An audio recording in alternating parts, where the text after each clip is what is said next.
చేస్తూ ఈ కార్యక్రమానికి విచ్చేసిన వేలాది సంఖ్యలో విద్యార్థులందరికీ కూడా నా యొక్క నమస్కారాలు తెలియజేస్తూ శుభాకాంక్షలు తెలియజేస్తా ఉన్నాను. చాలా మందిని కలెక్టర్ గ్రౌండ్ లో, ఇది కలెక్టర్ గ్రౌండే కదా, పాత కలెక్టర్ గ్రౌండ్ లో ఉంచేసినట్లున్నారు. వాళ్ళని రానియండి, సభ వేదిక ముందరికి రానియండి. ఫీ రీఎంబర్స్మెంట్ అనేది నా కుటుంబానికి చాలా దగ్గరైన అంశం. ఇది ఎందుకు దగ్గరైన అంశమో, ఇందూరు గడ్డ మీద పుట్టింది ఫీ రీఎంబర్స్మెంట్ ఆలోచన. ఏ రకంగా పుట్టింది, ఏ రకంగా ఆనాటి ముఖ్యమంత్రి రాజశేఖర్ రెడ్డిని ఇందూరు గడ్డ ఒప్పించింది, ఇందూరు గడ్డపై నుంచి వచ్చిన ఐడియా ఇది. ఈ ఐడియా వల్ల లక్షలాది మంది, వేలాది మంది ఇవాళ అమెరికాలలో సాఫ్ట్వేర్ ఉద్యోగాలు చేస్తా ఉన్నారు. చరిత్రలో ఒక వస్తా. ఇప్పుడు నేడు ఇందూరు బీజేపీ చేపడుతున్న ఉద్యమం ఇది. ఇందూరు గడ్డ మీద మొదలైన ఉద్యమం. రాకేష్ స్పీచ్ ఇందాక రేవంత్ ఇంకింత పొట్టిగా ఉంటాడు. పొట్టోడికి వ్యతిరేకంగా చేపడుతున్న ఇందూరు గడ్డ మీద మొదలైన ఉద్యమం ఇది. గత కొద్ది రోజులుగా రాష్ట్ర ఏబీవీపీ అఖిల భారత విద్యార్థి పరిషత్ చేపడుతున్న ఉద్యమం ఇది. ఇది మామూలు ఉద్యమం కాదు. ఇది కేవలం విద్యార్థులకు, వాళ్ళ తల్లిదండ్రులకు సంబంధించిన విషయం కాదు. ఇది యావత్ తెలంగాణ సమాజం ఆలోచించాల్సిన విషయం. ఇది ప్రస్తుత తరం కాదు, రానున్న తరం యొక్క భవిష్యత్తు మీద ప్రభావం చూపించే ఫీ రీయింబర్స్మెంట్ విషయం. ఇది సమాజాన్ని అభివృద్ధి వైపు, దేశాన్ని ఉన్నతమైన జీడీపీ వైపు నడిపే ఉద్యమం ఇది. ఫీ రీయింబర్స్మెంట్ అంశము సమాజంలో చాలా లోతైన అంశం. కొన్ని లక్షల కుటుంబాల జీవిత గతులను మార్చేటువంటిది, ఉన్నత స్థితికి చేర్చేటువంటి అంశం ఇది.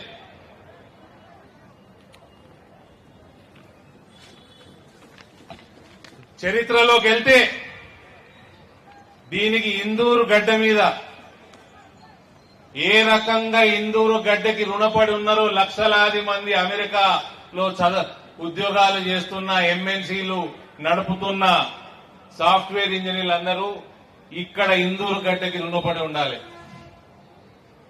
దీనికి ఒక చరిత్ర ఉంది. ఆనాటి ఉమ్మడి ఆంధ్రప్రదేశ్ కాంగ్రెస్ కమిటీ అధ్యక్షులు, ఆయన మెదడులో వచ్చిన ఆలోచన ఇది.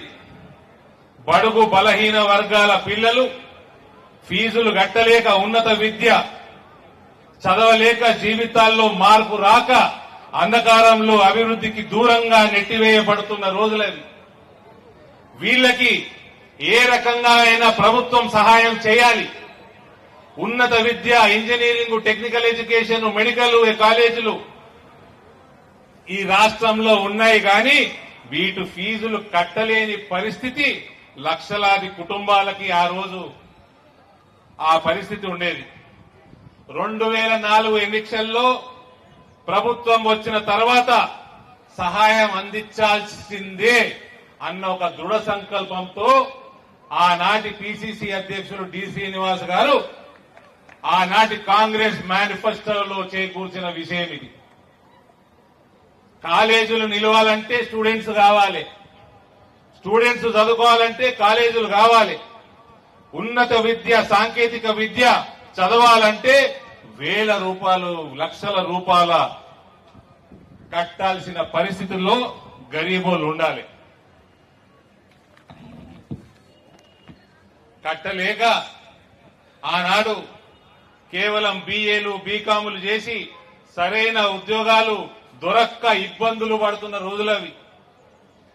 కొన్ని సంవత్సరాలు బీసీ, ఎస్సీ, ఎస్టీ, మైనారిటీ మరియు అగ్రవర్ణాలలో ఉన్న పేద పిల్లలు చదువుకోలేని జీవితాలు ముందుకు పోక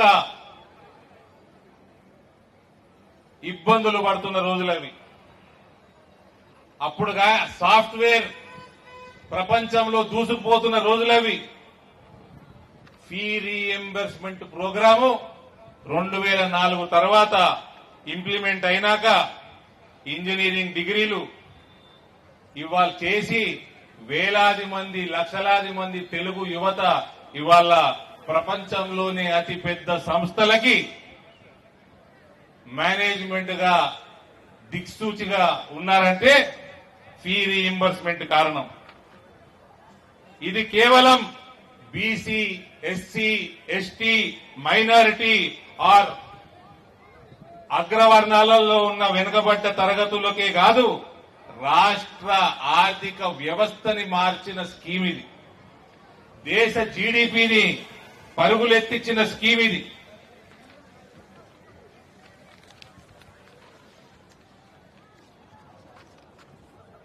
ఇవాళ అటువంటి స్కీమ్ ని నేటి రేవంత్ రెడ్డి ప్రభుత్వంలో ఏ గతి పట్టిందంటే మళ్ళా రేవంత్ రెడ్డి గురించి ఆలోచన చేస్తే వాళ్ళ మేనిఫెస్టో యాదికొస్తుంది నాకు. యువ వికాసం పేరు మీద ముఖ్యమంత్రి కాగానే అన్ని బకాయిలు చెల్లించేస్తాం, ఈబీసీలు ఎకనామికలీ వీకర్ సెక్షన్స్ ఉన్న ప్రత్యేకంగా వాళ్ళ ఇన్కమ్ స్లాబ్ ని మారుస్తాం, 5 లక్షల భరోసా కార్డుని ఇప్పిస్తాం, ల్యాప్టాప్లు ఇస్తాము, హాస్టల్ ఫీజులు కట్టేందుకు కూడా ఈ 5 లక్షల రూపాయల ఏదైతే భరోసా కార్డు ఉందో అది పనికొస్తుంది. ఇక మన ఏమెత్తపోమను షోరూమ్ దగ్గరికి స్కూటీలు, ప్రతి గ్రాడ్యుయేట్ అమ్మాయి గ్రాడ్యుయేషన్ చేస్తే స్కూటీలు ఇస్తాం. ఇక్కడ జిల్లా కాంగ్రెస్ అధ్యక్షుడికి స్కూటీల షోరూమ్ ఉందంట, మా శ్రవంతమ్మ చెప్తున్నారు, నేను చెప్తలేను, శ్రవంతి గారు చెప్తున్నారు. ఫస్ట్ ఇడికెళ్ళే మొదలు పెట్టుకుని స్కూటీలు ఎత్తుకపోడు. పాత బకాయిలు 10,000 కోట్లు, కొత్త బకాయిలు 2,000 కోట్లు. ఆ తర్వాత వందలాది సంఖ్యలో కాలేజీలు హైకోర్టుకు పోయినాయి. గవర్నమెంట్ ఏమన్నది, జూలై 31 లోపల 2nd, 3rd, 4th year students అందరికి కూడా వాళ్ళ బకాయిలు క్లియర్ చేస్తామన్నది. 15 ఆగస్టు లోపల ఫస్ట్ ఇయర్ స్టూడెంట్స్ బకాయిలు అన్ని కూడా క్లియర్ చేస్తామన్నది. హైకోర్టు కాలేజ్ యాజమాన్యాలకి పిల్లలని ఫీజు అడగకండి, స్టేట్ గవర్నమెంట్ కమిట్ చేసింది కోర్టుకి, అప్పటిదాకా వెయిట్ చేయండి అని హైకోర్టు చెప్పడం జరిగింది. ఇవాళ ఈయన నెలకి 200 కోట్లు కడతా అంటాడు ముఖ్యమంత్రి. నీకున్న 12,000 కోట్ల బకాయిలకి ఇంట్రెస్ట్ కూడా సరిపోవు. 200 కోట్లు కడితేనట స్టూడెంట్ కి 30 రూపాయల 300 రూపాయల 300 రూపాయలు వస్తాయట. ముక్కులో పెట్టుకుంటారా పొట్టోడ?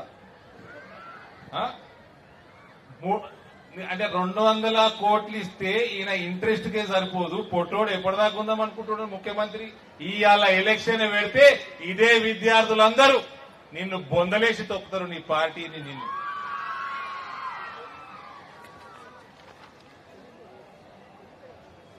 ప్రభుత్వంలోకి వచ్చి దాదాపు 3 సంవత్సరాలు కావస్తున్నది.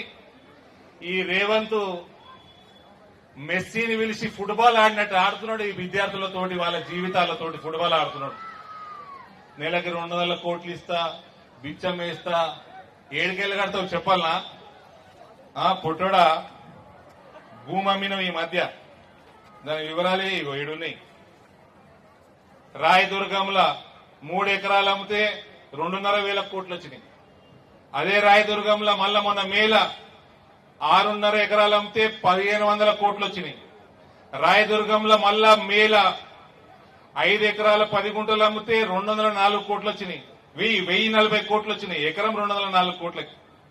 మళ్ళా ఉస్మాన్ సాగర్ లా ఈ మధ్య 48 ఎకరాలు అమ్మితే 3,500 కోట్ల దాకా వచ్చినాయి. ఇయే 8,500 కోట్లు పొట్టోడా ఈ 8,500 కోట్లు కట్టు, తక్షణమే కట్టు, ఇమీడియట్ గా కట్టు. ఏమైనా ఆ గద్దముక్కోడు నేర్పించిపోయిందండి. గద్దముక్కోడు ఏం నేర్పించిపోయిందంటే పిల్లల జెన్సీ వాళ్ళకి తెలుసా గద్దముక్కోడు అంటే? తెలుసా? కేసీఆర్ అంట, నా స్పీచ్లు చూస్తారైతే మీరు. గద్దముక్కోడు ఏం నేర్పించిపోయిందంటే, ఒకప్పుడు ప్రభుత్వాలు ఉంటుండే, చంద్రబాబు నాయుడు ఉన్నా, రాజశేఖర రెడ్డి ఉన్నా, అంతకంటే ముందున్నా, వెల్ఫేర్ స్కీమ్స్ కి ఏ రకంగా ఇబ్బందులు లేకుండా నడిపించే ఒక దృఢ సంకల్పం ఉంటుండే. ఆనాటి మంత్రి విద్యా రంగం డి శ్రీనివాస్ లాంటి ఎల్ఎల్బీలు చేసి ఉన్నత విద్యని సంపాదించుకున్న వాళ్ళ చేతిలో ఎడ్యుకేషన్ మినిస్ట్రీ కూడా ఉంటుండే. ఇప్పుడు ఎడ్యుకేషన్ లేని ఎడ్యుకేషన్ మంత్రి మీ ముఖ్యమంత్రి. మీరు కాలేజీలలో అందరు కాలేజీలో కదవా? ఈ పొట్టోడు ఏమంటాడు, స్కూల్లో ఏబిసిడి నేర్చుకోకపోతే కాలేజీల్లో నేర్పియరా? మీకు ఏబిసిడి నేర్పుతాడా మీ టీచర్, మీ లెక్చరర్ నేర్పుతాడా? మళ్ళా వాపస్ ప్రైమరీకి పంపుతాడు. మళ్ళా నువ్వు పొట్టోడా మీ గురువు గారు చంద్రబాబు నాయుడు గారి దగ్గరకు, ఆయన బ్రహ్మాండంగానే చేసుకుంటాడు అడ్మినిస్ట్రేషన్. ఆయన 20 ఏళ్ళు ముఖ్యమంత్రి, ఆయన జీవిత కాలంలో ఆయన దగ్గరకు పోయి ఏబిసిడీలు నేర్చుకొని రాయి. ఆయన ఎందుకు నేర్పలేదు ఆయననే అడగాలి. ఇక సోషల్ వెల్ఫేర్ మంత్రి గారు అడ్లూరి లక్ష్మణ్ గారు, మైనారిటీ వెల్ఫేర్ మంత్రి గారు అజరుద్దీన్ గారు, బీసీ వెల్ఫేర్ మంత్రి పొన్నం ప్రభాకర్ గారు, ఇక విద్యాశాఖ మంత్రి ఓళ్ళు తెలుసా? అనమూల రేవంత్ రెడ్డి గారు. విద్య లేని మనిషి విద్యా మంత్రి మనకి. ఇది 4 మంత్రులు, 3 మంత్రులు, ఒక చీఫ్ మినిస్టర్. రాష్ట్రంలో పిల్లలు, విద్యార్థులు అందరూ కూడా అల్లాడుతుంటే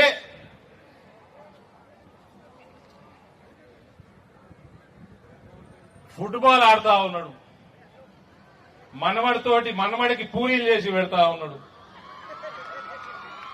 మళ్ళా దానికి కోట్ల రూపాయలు పెట్టి ప్రమోషన్ చేసుకుంటా ఉన్నాడు. హౌలే, నీ మన్మడికి పూరీలు ఓలనే చేస్తారా? ఓ 15-20 వేలు ఇచ్చి వంట మనిషిని పెట్టుకుని చేయమను, నువ్వు వచ్చి పరిపాలన చేయరా బేవకూఫ్. ఆ పూరి చేస్తారు కదా, దాన్ని ఏమంటారమ్మా? ఇట్లా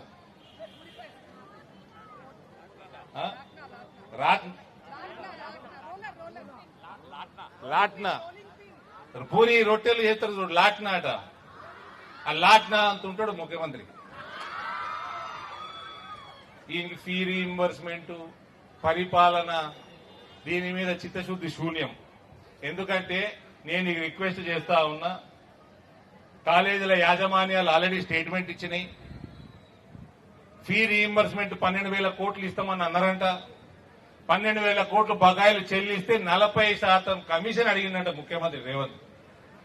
ఇచ్చేయరా, ఏం చేస్తాం మరి? ఇది ఎందుకంటే ఈ ఫీ రీయింబర్స్మెంట్ రాకపోతే ఈ తరం ఒక మొత్తం జనరేషన్ కొలాప్స్ అవుతుంది. నిచ్చెన ఎక్కి పై దాకా పోయి నిచ్చెన కూలిపోయినట్టు అవుతుంది. మొత్తం జనరేషన్ జెన్జీ మొత్తం కథం అవుతుంది. ఏం చేస్తాము? ఈయన ప్రోగ్రాం పెట్టిండు, ఈ నుంచి స్టార్ట్ ఇందులు డబ్బా పెట్టిండు కదా, ఈ ప్రోగ్రాం కాగానే అందరు 40% మనలో వేసేయండి.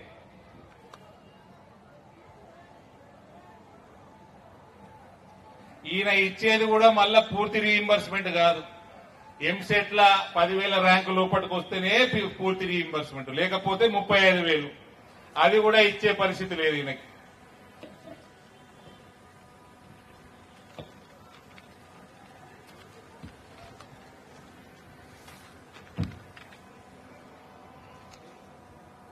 ఈయన మేనిఫెస్టో ఏదే? ఈ ఫీ రీయింబర్స్మెంట్ కోసం భారతీయ జనతా పార్టీయే కాదు, యువజన సంఘాలు, ప్రగతిశీల సంఘాలు, ప్రజా సంఘాలు, ప్రజలు, మేధావులు అందరూ కూడా కలిసి కట్టుగా కోట్లాడాల్సిన సమయం ఇది. లేకపోతే మొత్తం ఒక తరం మొత్తం నాశనం అయ్యే సమయం ఆసన్నమైంది. ఈ ముఖ్యమంత్రికి సిగ్గుండాలి, ఈయన నాయకుడు రాహుల్ గాంధీకి సిగ్గుండాలి. ఇద్దరు కలిసి అశోక్ నగర్ లా, హైదరాబాద్ లా సిటీ సెంట్రల్ లైబ్రరీ దాకా పోయి అందరినీ రెచ్చగొట్టి యావత్ తెలంగాణ యువత కాంగ్రెస్ ఎంబడ ఉంటే కేసీఆర్ ని గద్దెదించగలిగింది కాంగ్రెస్ పార్టీ. అప్పుడు వాడుకొని ఇప్పుడు ఇడిసేస్తావారా పొట్టోడా? ఏమంటాడు పొట్టోడు పెన్ అంత ఉండడు, ఒక్క పెన్ స్ట్రోక్ తోటట ఫీ రీఎంబర్స్మెంట్ డ్యూస్ క్లియర్ చేస్తాం, స్లాబ్ ఇన్కమ్ స్లాబ్ పెంచుతాం, జాబ్ క్యాలెండర్లు వేస్తాం, ఒకటే పెన్ స్ట్రోక్ తోటి చేస్తా అన్నాడు. ఇక ఇందూరు గడ్డ మీద ఎందుకు మొదలైంది ఇది? చరిత్రలో 2004లో డి శ్రీనివాస్ గారు ఈ ఐడియా రాజశేఖర రెడ్డి గారు తీసుకుపోయారు. ఇందులో భాగం ఆనాడు పి ఉపేంద్ర గారు, సీనియర్ నాయకులు కాంగ్రెస్, ఆనంద భాస్కర్ గారు, ఒక పద్మశాలి బిడ్డ ఎక్స్ఎంపీ డాక్టర్ శ్రీనాథ్ గారు, ఆర్మూర్ బిడ్డ పద్మశాలి బిడ్డ, వీళ్ళందరూ ఒక రూపకల్పన చేసి రాజశేఖర్ రెడ్డి గారికి BC, SC, ST, minority, economically backward classes అయిన అగ్రవర్ణాల్లో ఉన్న వాళ్ళందరికీ ఏ రకంగా ఉపయోగపడుతుంది, వందల సంఖ్యలో ఇంజనీరింగ్ కాలేజీలు వచ్చినాయి. అప్పుడు అవన్నిటికీ ఫీజులు కట్టలేక మూతపడుతున్నాయి. కాలేజీలు నిలబడాలి, అందులోంచి పిల్లలందరూ గ్రాడ్యుయేషన్లు చేసుకోవాలి. కాలేజీలు నిలబడాలంటే స్టూడెంట్స్ కావాలి, స్టూడెంట్స్ భవిష్యత్తు బాగుపడాలంటే ఇంజనీరింగ్ కాలేజీలు కావాలి అని చెప్పి ఆనాడు తీసుకొచ్చిన స్కీమ్ ఇది. రాజశేఖర రెడ్డి గారు ఆరోగ్యశ్రీ తెచ్చిన మహానుభావుడు, రైతులకి ఉచిత విద్యుత్ ఇచ్చిన మహానుభావుడు. ఆయన దగ్గరికి వెళ్లి ఆయన ఆర్థికంగా సాధ్యపడదేమో శ్రీనివాస్, నేను ఇవన్నీ చూసినోని బ్యాక్గ్రౌండ్ నుంచి, నాకు ఫీ రీఎంబర్స్మెంట్ ప్రోగ్రాం దినేష్ ఇందూరులో చేద్దామనగానే ఇవన్నీ గుర్తుకొచ్చినాయి నాకు. వస్తే ఆనాడు డిఏ సోమయాజులు గారి అని ఆర్థికవేత్త, ఆయన ఎకనామిక్ అడ్వైజర్ గా కూడా ఉండే ప్రభుత్వానికి, ఆంధ్రప్రదేశ్ ప్రభుత్వానికి, ఆయన తోటి స్టడీ చేయించి ఫీ రీఎంబర్స్మెంట్ ప్రోగ్రాం ని గవర్నమెంట్ తోటి ఇంప్లిమెంట్ చేపించిన ఘనుడు ధర్మపురి శ్రీనివాస్ గారు. ఇవన్నిటికీ అరవిందేలు ఆయన నాయనను పొగుడుతున్నాడు. నేను ఎప్పుడు మా నాయన పేరు వాడుకోలే, నేను అందుకనే మీడియా అంతా ఉన్నది. Hindu, India today, new Indian express, TV9 బాబు అరవింద్ కెమెరామ్యాన్, TV9 తెలుగు రిపోర్ట్లన్నీ ఉన్నాయి. డి శ్రీనివాస్ గారు ఏ రకంగా పనిచేసేది దీనికోసం, ఏ రకంగా రాజశేఖర రెడ్డి గారిని ఒప్పించింది ఇది. కాబట్టి ఇందూరు గడ్డ ఫీ రీఎంబర్స్మెంట్ యొక్క పునాదులు వేసిన అడ్డా ఇది. కాబట్టి ఇక్కడ నుంచి భారతీయ జనతా పార్టీ బేరీ మోగించడం, ఇది రాష్ట్ర వ్యాప్తంగా ఈ రణ బేరీ మ్రోగుతుందన్న ఒక విశ్వాసం మీ అందరి మధ్యలో కల్పించి, తప్పకుండా ఈ పొట్టోన్ని ఆల్రెడీ పొట్టుకున్నాడు, ఎంత ఉంచుతారు వాడిని ఉంచి మీ ఫీ రీఎంబర్స్మెంట్లు కట్టించి మీ అందరినీ కూడా గ్రాడ్యుయేట్లు, పోస్ట్ గ్రాడ్యుయేట్లు బాధ్యత భారతీయ జనతా పార్టీ తీసుకుంటానని మనవి చేస్తూ సెలవు తీసుకుంటా ఉన్నా. కేసీఆర్ గారేమో అప్పుల పాలు చేసిండు రాష్ట్రాన్ని, ఈ పొట్టోడేమో దాన్ని ఆగమాగం చేస్తున్నాడు, అధోగతి చేస్తున్నాడు. కాబట్టి రేవంత్, నీ రోజులు దగ్గర పడ్డాయి. నువ్వు 10 ఏళ్లు కాదు, నువ్వు ఎలక్షన్లు పెడితే 10 రోజులు ముఖ్యమంత్రిగా ఉండలేవు. ఆ అకలు ఉండాలా రాహుల్ గాంధీకి, ఆ ప్రియాంక గాంధీకి, నిన్ను ఇక్కడ ముఖ్యమంత్రిగా ఉండనిచ్చి కాంగ్రెస్ పార్టీని నాశనం చేసుకుంటున్నారు తప్ప ఇంకేం లేదు. ఇక్కడి నుంచి మీడియా ద్వారా నేను గుర్తు చేస్తా ఉన్నా, కేసీఆర్ డేంజరస్ అయితే రేవంత్ రెడ్డి డిజాస్టర్. రేవంత్ కేసీఆర్ కంటే ఎక్కువ డేంజరస్ అని రేవంత్ ముఖ్యమంత్రి అయిన కొత్తలో చెప్పిన, నేను ముఖ్యమంత్రి అయిన కొత్తలో చెప్పిన, ఇది నిరూపించుకుంటుండు రేవంత్. ఇవాళ మొత్తం అప్పుల పాలు చేసిపోయిండు వీడు, మొత్తం తెలంగాణని అగాధం చేస్తున్నాడు, పిల్లల భవిష్యత్తు మొత్తం అంధకారం చేస్తున్నాడు. కేవలం కమిషన్ల కోసం మన రేవంత్ భాయ్ అనే, మన రాకేష్ భాయ్ అయినట్టు కొండల్ రెడ్డి, తిరుపతి రెడ్డి, ఇంకోటి కృష్ణారెడ్డి, వీళ్ళందరూ మింగుతున్నారు. రేవంత్ కేవలం కమిషన్ల కోసం నడిపిస్తా ఉన్నాడు. వీళ్ళు ఏందండి, మహిళలకి పెన్షన్ ఇచ్చిండా, యువతకి నిరుద్యోగ భృతి ఇచ్చిండా, అయ్యే కుటుంబాలు అడుగుతాయి, సేమ్ కుటుంబాలు అడుగుతాయి ఫీ రీఎంబర్స్మెంట్లు. మొత్తం middle class, lower middle class పేదలను నట్టి విరగొడుతున్నాడు. భవిష్యత్తు అంధకారంలోకి దోస్తున్నాడు రేవంత్. కాబట్టి కాంగ్రెస్ ప్రభుత్వాన్ని దించే పునాది ఇవాళ నిజామాబాద్ గడ్డ మీద పడ్డదని చెప్తూ మీ అందరికీ సెలవు తీసుకుంటా ఉన్నా. భారత్ మాతాకి, భారత్ మాతాకి. 40% ధన్యవాదాలు అన్నా. ఇప్పుడు కొంచెం అక్కడ ఏదైతే 40% రేవంత్ రెడ్డి కమిషన్ మీ అందరి దగ్గర ఉన్నాయి కదా, తీసుకొని ఆ కమిషన్ అక్కడ వేసే విధంగా అవి అక్కడి దగ్గర తింటండి. ఆ పిల్లలందరూ వచ్చి మళ్ళీ వేసేటట్టు పెట్టండి. ఒక్కసారి గట్టిగా వేదిక మీద ఉన్న అందరము శంకర్రావు మూడించే విధంగా